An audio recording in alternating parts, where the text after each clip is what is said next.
Students, बहुत बहुत स्वागत है आपका। बहुत सारे स्टूडेंट्स के कमेंट्स आ रहे हैं जिसमें वो हमें अपना प्रोफाइल शेयर कर रहे हैं और पूछ रहे हैं कि न्यू रूल्स के हिसाब से क्या उन्हें अप्लाई करना चाहिए, क्या उनका वीज़ा आ जाएगा। सो स्टूडेंट्स, आज का शो इसी इशू पे है। न्यू रूल्स के हिसाब से कौन कौन से प्रोफाइल्स हैं जिनको कनाडा वीज़ा देगा, जिनके वीज़ा आने के सबसे ज़्यादा चांसेस रहेंगे। आज के हमारे गेस्ट हैं वीज़ा हेल्प से सीनियर कंसल्टेंट मिस्टर करण। बहुत बहुत स्वागत है जी। थैंक यू सारे दर्शकों का।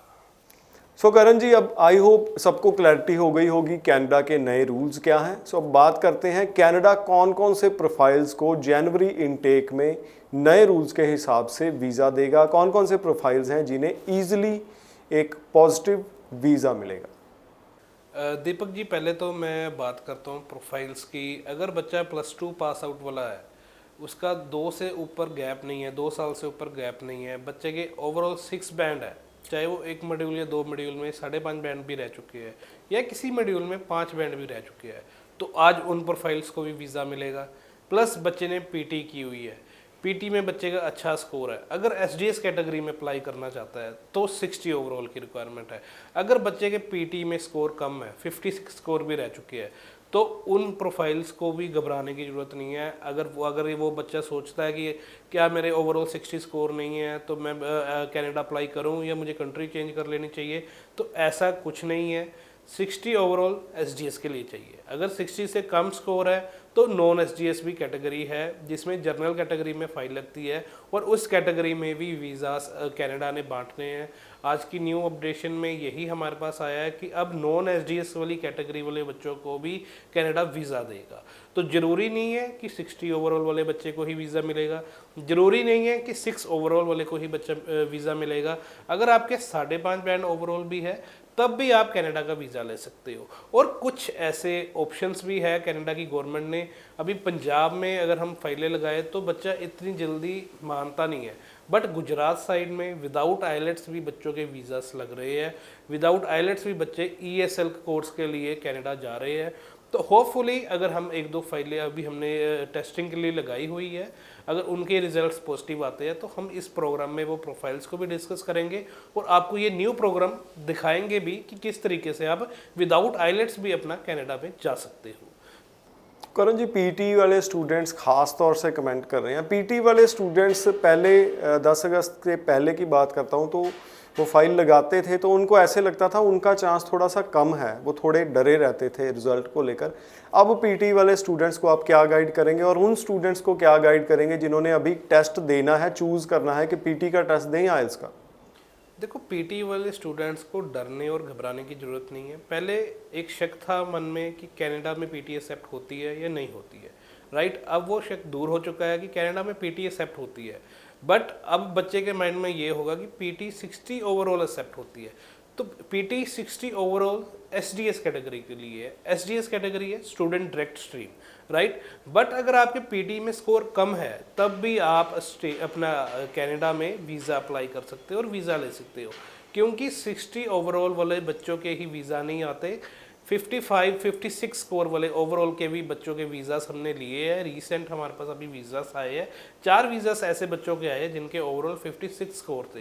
नॉन एसडीएस कैटेगरी के अंदर फाइल गई थी क्योंकि 10 अगस्त की उस टाइम कोई अपडेट नहीं थी, बट बच्चे ने पीटी किया हुआ था, 56 स्कोर थे, बच्चे के वीज़ा आए हैं। तो बच्चा नॉन एसडीएस में अप्लाई कर सकता है। ओवरऑल 56 है पीटी का स्कोर या इससे कम है। अगर आपके पास आइलेट्स के रेलेवेंट आपका पीटी स्कोर है 6 है तो आप अपना वीज़ा अप्लाई कर सकते हो। घबराने की ज़रूरत नहीं है। स्टूडेंट डायरेक्ट स्ट्रीम एक प्रोग्राम है कनाडा की गवर्नमेंट का जिसमें बच्चे का रिजल्ट फास्ट आता है। प्लस बच्चा नॉन एसडीएस कैटेगरी में भी अप्लाई कर सकता है, ऑप्शन अभी भी अवेलेबल है। बार बार पीटी करने का भी कोई फ़ायदा नहीं है, बार बार आइलेट्स करने का भी कोई फ़ायदा नहीं है।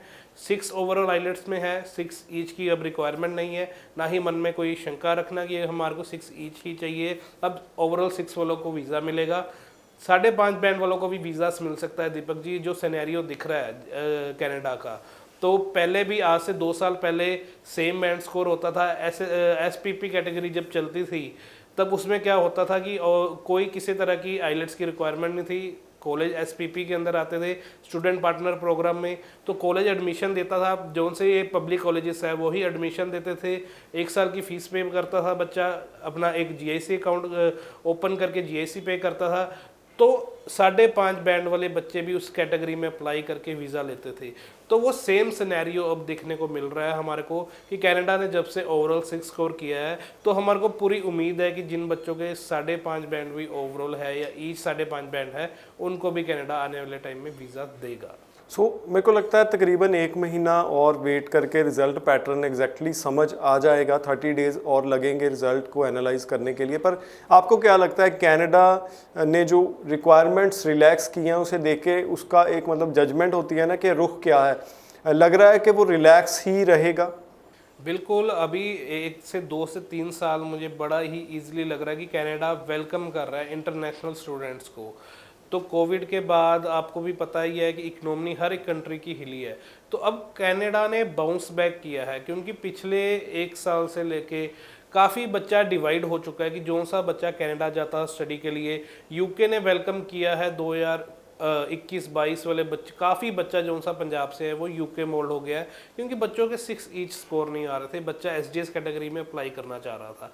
तो वो चीज़ें देखते हुए, इकनॉमी को देखते हुए कनाडा ने अपने जो से बैंड स्कोर की रिक्वायरमेंट है वो कम कर दी है, प्लस अब कॉलेजेस की तरफ से भी हमारे को ऑफर्स जो सी है वो 6 ओवरऑल बैंड में मिल रही है, 2 मॉड्यूल में 5.5 बैंड में भी पब्लिक कॉलेजेस जो से है, जिनको हम पहले कहते थे कि 6 ईच वाला ही बच्चा आएगा जी बच्चा। तो मतलब आपका कहना है कॉलेजेस ने रिलैक्स करनी शुरू कर दी है अपनी रिक्वायरमेंट? बिल्कुल, जब से 10 अगस्त के बाद अपना एम्बेसी ने रिलैक्सेशन दी है, उसके बाद कॉलेजेस ने भी रिलैक्सेशन दे दी है, क्योंकि कॉलेजेस को भी पता है कि अब 6 ओवरऑल वाला बच्चा एसडीएस कैटेगरी में आएगा और इसी बच्चे के वीज़ास आएंगे ओवरऑल 6 वाले बच्चों के।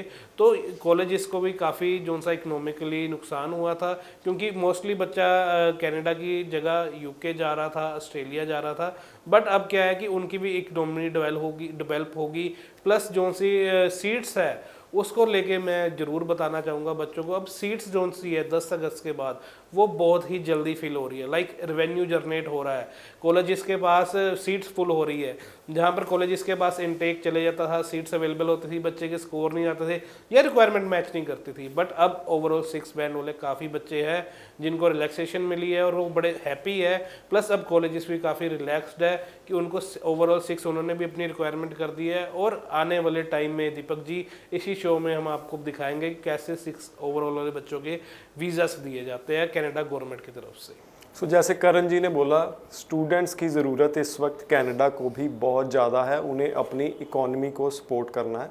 उम्मीद करते हैं बहुत अच्छे रिजल्ट आएंगे। स्टूडेंट्स को कनाडा वीज़ा की ज़रूरत है और कनाडा को इकॉनमी को बूस्ट करने के लिए स्टूडेंट्स की ज़रूरत है। नज़र बना के रखेंगे रिजल्ट ट्रेंड पर। चैनल को ज़रूर सब्सक्राइब करके रखिए। धन्यवाद। Thank you.